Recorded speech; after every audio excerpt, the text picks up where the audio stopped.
국제 단과대에서 연이어 벌어진 횡령, 호텔관광대학 학생회의 자치회비 횡령, 음악대학 피아노과 학생회의 학생회비 횡령, 그리고 경영대학 보궐선거 후보의 동아리비 횡령까지 횡령이 연속해서 일어났던 근본적인 이유는 무엇이었을까요? 안녕하세요. V뉴스 아나운서 남훈입니다. 오늘 V뉴스에선 우리 학교 횡령 문제의 맹점은 무엇인지에 대해 이야기 나눠보겠습니다.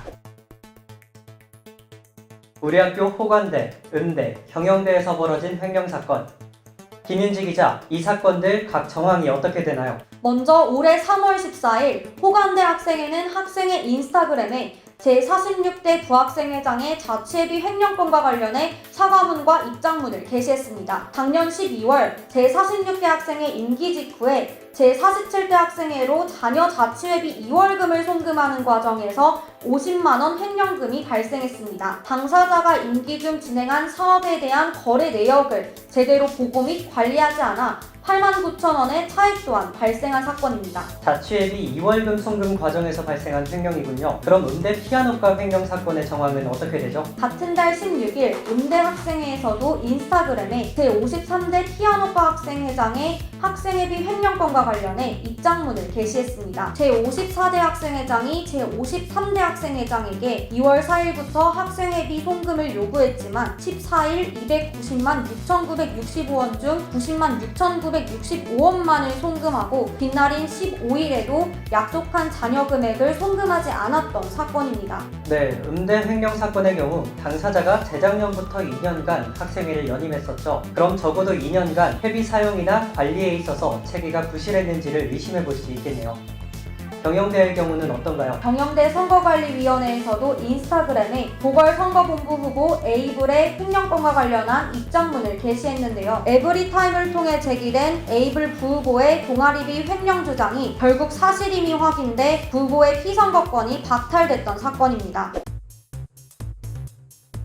어떤 이유에서라도 공금을 개인적 용도로 사용해선 안 되죠. 개인의 무지와 책임감 부족이 이 횡령 사건들의 원인이 됐던 걸까요? 먼저 호관대의 경우 제46대 부학생회장이 본인의 아니란 생각으로, 즉 개인의 과오로 횡령이 발생했음을 인정했습니다. 사과문을 통해 잔액 사용 내역이 신중하게 관리되어야 했음에도 불구하고 개인의 아니란 생각으로 횡령이 벌어졌다고 사과했습니다. 음대의 경우 역시 피아노과 학생회장의 무지와 책임감 부족으로 공금 유용 시도가 벌어졌음을 확인할 수 있습니다. 경영대 횡령건의 경우에도 횡령 당사자는 에브리타임 익명사과글을 통해 동아리 카드를 개인적 용도로 사용하는 것을 가벼이 여겨 벌어진 일이라고 인정했습니다. 그럼 공금 사용과 관리에 있어 개인의 인지와 책임감이 떨어지는 이유에 맹점이 있겠네요. 우선 입장문을 통해 발견할 수 있는 첫 번째 맹점은 개인 명의 통장 사용의 관습입니다. 실제 호관대와 음대 입장문에서 법인이 아닌 개인 명의 통장을 사용하고 있다는 내용을 확인할 수 있었습니다. 개인 명의 통장을 사용하게 될 경우 법인 계좌를 만들지 않아도 돼 편리할 수는 있겠지만 그만큼 책임감 없이 사용할 가능성이 높아지고 관리에도 어려움이 따릅니다. 또 증빙이 필요할 경우 증빙 자체도 어렵습니다. 은행에서 그 단체 명의의 계좌를 좀 잘 만들어 줬었어요. 최근 들어서는 규제가 심해지다 보니까 카카오 통장을 보통 많이 사용을 하시고, 그리고 회비 관련 기본적인 교육이 소홀하다는 지적도 나옵니다. 향후 대처 방안에 대해서 좀 모색을 해봐야겠다라고 일단 공감대가 생기게 되었고, 피한 거에 의해서 좀 발생한 것도 있지 않았을까라는 생각이 좀 있어서 좀 교육이 좀 필요하지 않을까. 학생회비도 동일한 형태로 좀 진행했으면 좋겠다라는 생각, 이것을 진행하기 위한 재정운용 수칙을 다졌으면 좋겠다.